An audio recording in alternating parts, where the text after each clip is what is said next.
This is America today, the time we're living in. And we have people like Joe Scarborough, a commentator on MSNBC as well. One of Joe's comments,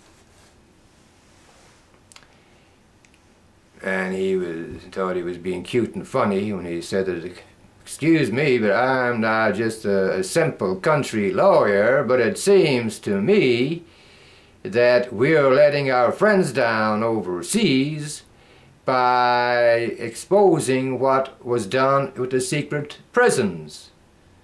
They don't like that, and they won't want to cooperate with us in future. Wow, Joe. So you object to evil being brought to light.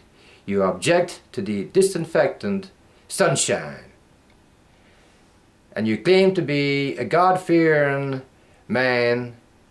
Where's God in that value? You're anti. Okay, when you're for, then you want the light shining in the darkness. You want evil being exposed. Nobody in their right mind can claim torture is evil. And here's the corruption in language, claiming enhanced interrogation is torture. Now, Joe, Mike Barnicle, Chris Matthews, and the rest of you, when you use that language, you are feeding evil. You're chicken shit. You're scared to stand up and say this is wrong as hell, which it is. It's Antichrist. Who's your neighbor? The Good Samaritan. Right? Love God, love your neighbor. Who's your neighbor? The Good Samaritan story told. It's clear what the divine will is. Nothing in there about torture. It's about compassion, helping your neighbor, not kicking the neighbor when the neighbor is down. Okay, and calling it something else, enhanced propaganda, is an abomination. All right, Joe, are we clear on that now?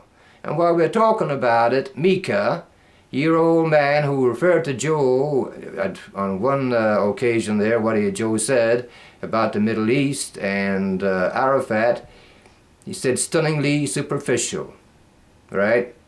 Well, so was your old man one morning when he was on there, when he was talking about some other writer who had made the point that every time America had gone to the aid of people who had suffered some disaster like the tsunami, their ratings went way up there.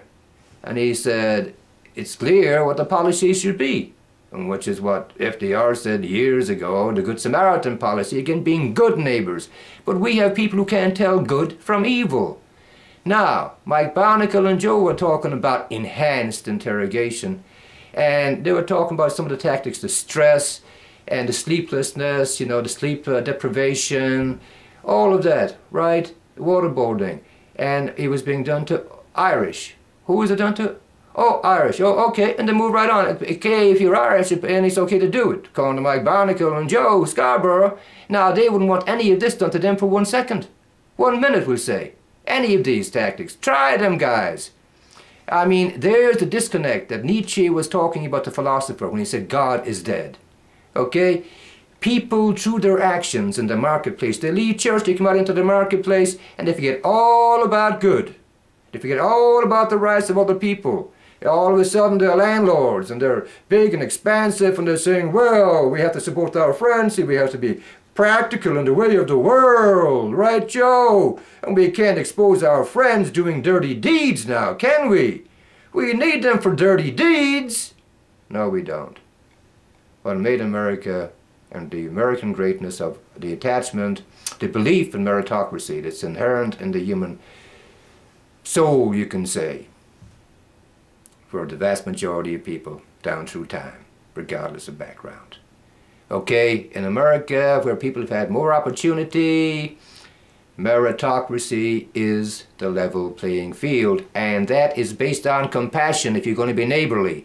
That is where faith comes in. When you torture, you have absolutely no faith whatsoever in the word.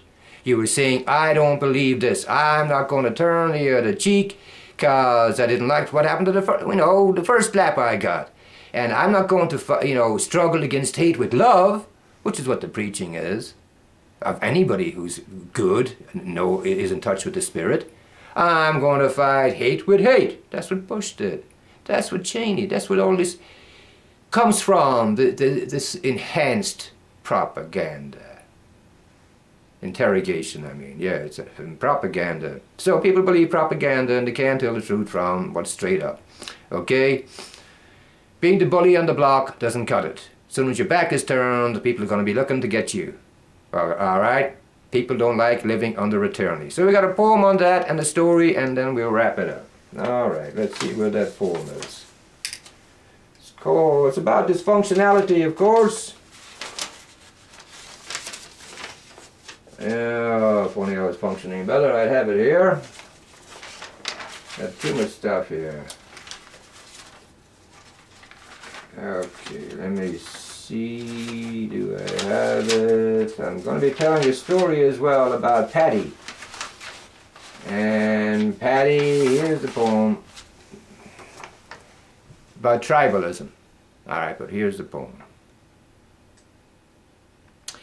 End tyranny.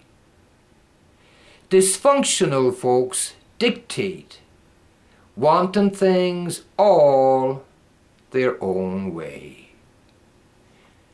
Functional ones negotiate, willing to share way out of tyranny, of self and others, respecting each other's space. And that's the hard part. We find it very hard to do the right thing, to do what is good. Doing evil, being selfish, no problem. But there's life's journey. We move from ignorance to enlightenment, and somewhere we either get it or we don't. And if we don't get it as a culture, we're going up in smoke. Alright? So speaking of going up in smoke, gonna have a smoke myself and tell this story. Smoking the pipe always goes with a story. Grew up with it, the old man there, so excuse me for a minute.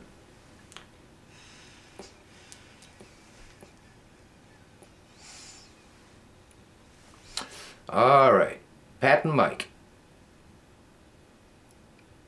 Off the boat, two immigrants, greenhorns as they were called, get their first job, pick and shovel, right, starting at the bottom, working their way up. And the first trench that they're digging, they notice activity across the street from them. There's a big old house there, and they see ladies in fine attire wandering around there, and men in fine attire going in there, a lot of them. So they'd heard about places like this, and they kind of figured out what it was after a while. So lo and behold, mid-morning, didn't they see a minister going into the place? Well, down with the pick and shovel. And Pat looked at Mike and said, "By God, Mike, did you see that?" "I did," says Mike to Pat. And they blessed themselves and they said, "The shame that man is bringing on this cloth and on his people." And back to work they went.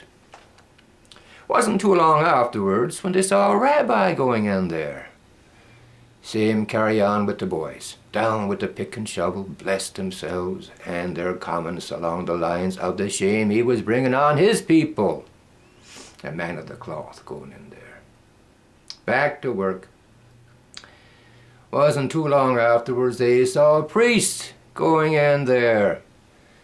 Pat looked at Mike, and Pat said to Mike, "By God, Mike," says he, "but there must be somebody awful sick in there." And there you have it, tribalism. Now, that's told with the Irish background, obviously, storytelling. It is true for every group. That tribal person is in each one of us. We look at things and then we grow out of our, you know, like James Joyce in A Portrait of the Artist as a young man, and we're going to be talking more about him because of his role in this cultural war.